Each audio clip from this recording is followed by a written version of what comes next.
It's Jim here. We've made it to the second week of our course. This week you're going to work on a couple very specific parts of the writing process.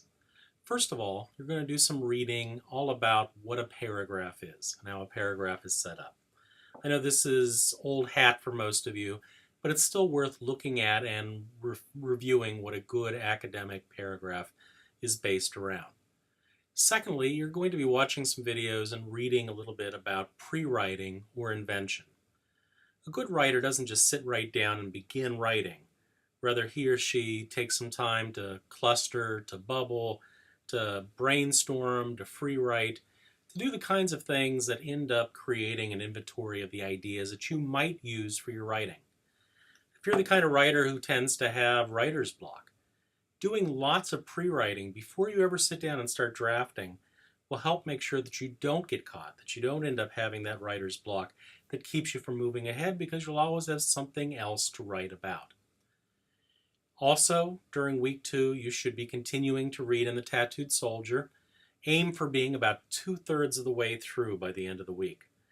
I've put some middle of the novel questions down just to let you start thinking about the novel as a whole.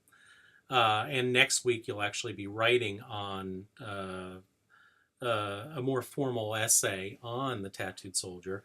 But for right now, I'm just going to have you do a reading reflection at the end of the semester. I'm sorry, at the end of the week.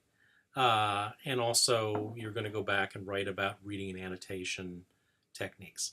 I know, all this seems like quite a bit. I've laid it out for you in the week 2 checklist. I think I've gotten all the page numbers in literature for composition updated to the new edition. If it's not right, just send me an email or look in the index of your book. Anyway, keep on working, keep reading. The more complex writing tends to happen in the second part of this course. Right now, we're just setting up and building the tools that you'll need to be successful. So keep it up.